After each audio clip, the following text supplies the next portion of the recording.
প্রিয় ভাইয়েরা, রাসূল সাল্লাল্লাহু আলাইহি ওয়াসাল্লামকে নূরের তৈরি বিশ্বাস না করলে ওই ব্যক্তি ইসলাম থেকে বাহির হইয়া যায়, তার স্ত্রী তালাক হইয়া যায়। যেই লোকে এই ফতোয়া দিয়েছে তাহার স্ত্রী তালাক হইয়া গিয়েছে, কোনো সন্দেহ নাই। কারণ আল্লাহ বলেন, সে আল্লাহর বিরুদ্ধে ফতোয়াবাজি করলো। আল্লাহ বলেন সূরা কাহফের 110 নম্বর আয়াত, কুল ও নবী, তোমার উম্মতেরা তোমার নূরের তৈরি আর মাটির তৈরি নিয়ে কত গোলমাল করবো আমি জানি, এই জন্য বলি রাখো, কুল ইন্নামা আনা বাশারুম মিসলুকুম, আমি তোমাদের মতো একজন মানুষ। মানুষকে নিশ্চিত করো আমি মানুষ, আমি ফেরেশতা না, আমি নূরের না। কারণ তুমি যদি ফেরেশতার হইতা তাহলে তুমি 5 ওয়াক্ত পড়লে তোমার উম্মত কইতো আপনি ফেরেশতা, এই জন্য 5 ওয়াক্ত পড়তে পারবেন, 500 ওয়াক্ত পড়লে বাকি। আমরা তো আর আপনার মতো ফেরেশতা না ভাই, আমরা 1 ওয়াক্তের বেশি পাইতাম না, তোমার উম্মত সাফ জবাব দিয়ে দিত, ঠিক কি না? আপনি যখন নিজে ফেরেশতা হইয়া যাইতেন তখন আপনি কম খাইলে আপনার উম্মত ফ্যাট ভরি খাইতে বলতে, আপনি ফেরেশতা, আপনি তো খাওয়া নো খাইলেও আপনি বাঁচবেন। বাবারে আমরা মানুষ, আমরা কম খাইলে হয় না। তখন পদে পদে আপনারা তারা লঙ্ঘন করতো, ঠিক কিনা? এখন তো লঙ্ঘন করার কোনো বুদ্ধি নেই, কারণ তোমরা যে মানুষ আমিও সেই মানুষ, তোমাদের যে হাসি ব্যথা আমারও সেই হাসি ব্যথা, তোমাদের যে ক্ষুধা পিপাসা আমারও সেই ক্ষুধা পিপাসা, তোমাদের যে সন্তান সন্ততি আমারও সেই সন্তান সন্ততি। অতএব আমি পারলে তোমরা কেন পারবা না? আমি 5 ওয়াক্ত পড়তে পারলে তোমরা কেন পারবা না? আমি তাহাজ্জুদে কোরআন যদি ডেলি প্রতি রাত 4.5 ঘন্টা 6 ঘন্টা 8 ঘন্টা আমি তেলাওয়াত করতে পারি, তোমরা কেন পারবা না? 1 মাস আমি মানুষ হয়ে যদি রোজা রাখতে পারি, তোমরা কেন পারবা না? শতকরা 2.5 টাকা যাকাত যদি আমি দিতে পারি, তোমরা কেন পারবা না? কারণ তোমরা যে মানুষ আমিও সেই মানুষ। আল্লাহ তাআলা মনুষ্যত্বের যুক্তি দিয়া গোটা মানব জাতিকে আটকাই ফেলাইছেন যে নবীও মানুষ তোমরা মানুষ। তবে নবীর মধ্যে তোমাদের মধ্যে একটা পার্থক্য হলো আকাশ পাতাল পার্থক্য হয়ে যাবে। সেটা কি?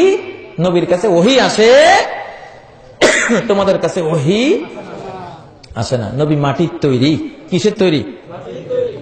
এই আয়াত বলছে নবী একজন বাশার। সূরা সাদের 72 নম্বর আয়াত বলছে সমস্ত বাশার মাটির তৈরি। ইন্নী খালিকুম বাশারাম মিন তিন, আমি বাশার সৃষ্টি করব মাটি থেকে। যে সৃষ্টিকর্তা আল্লাহ স্বয়ং তিনি বলছেন আমি বাশার সৃষ্টি করব কি থেকে? মাটি থেকে। সুবহানাল্লাহ। আচ্ছা, আর বিজ্ঞানের যুগে যারা এই প্রশ্নগুলি করে তারা বিজ্ঞানও বুঝে না, শরীয়তও বুঝে না। বিজ্ঞানীরা বলে মাটির ভিতরে নূর আছে। এক গোল্লা মাটির ভিতরে এত বেশি পরিমাণ নূর আছে, নূরের ঘনায়িত রূপ হলো মাটি, আলোর ঘনায়িত এনার্জির ঘনায়িত রূপ হলো ম্যাটার বা বস্তু।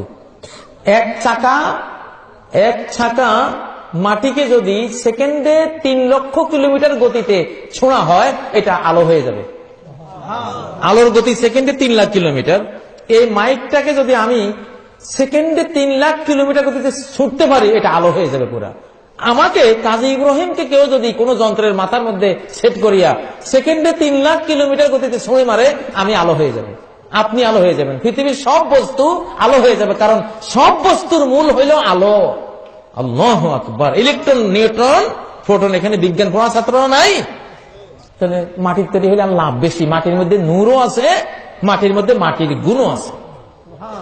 মাটির কইলে কোরআনও রক্ষা পাইল, হাদিসে রক্ষা পাইল, নবীর মাটির বৈশিষ্ট্যওয়ালা নবী হওয়ার গুণটাও, এই ডিগ্রিটাও রক্ষা পাইল, আবার নূরানি গুণ আছে সেই ডিগ্রিও রক্ষা পাইল। এত সুন্দর কথা বাদ দিয়া কোন পাগলে পাইছে নূরের তৈরি?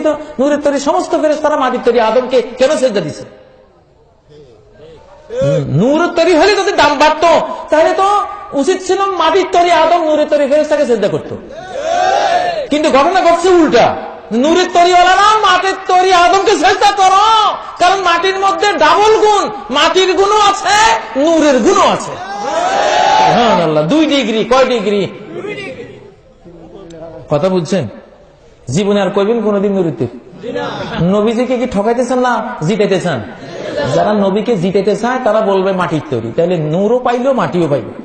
আমাদের নূরও দরকার, মাটিরও দরকার, কারণ আমরা মাটির মানুষ। মাটি ছাড়া আমাদের প্রাণ ভরে না, ঠিক না কথা? মাটিরে আমি যে বড় ভালোবাসি, মাটিতে লাগায় বুক, দাদু আয় আয় গলা গলি ধরি, কেঁদে যদি হয় সুখ। জসিমউদ্দিনের কবর কবিতার মধ্যে মাটির মানুষ মাত্রই মাটিকে ভালোবাসে। কোন দুঃখে তোমরা নবীরে মাটির বাইরে ফেলে দিলা? হ্যাঁ, মাটির গুণ থেকে বঞ্চিত করলা, কাপুরুষ কোথাকার। এগুলি বড় ভুল কথা। এরা শরীয়তও জানলো না, এরা বিজ্ঞানও জানলো না।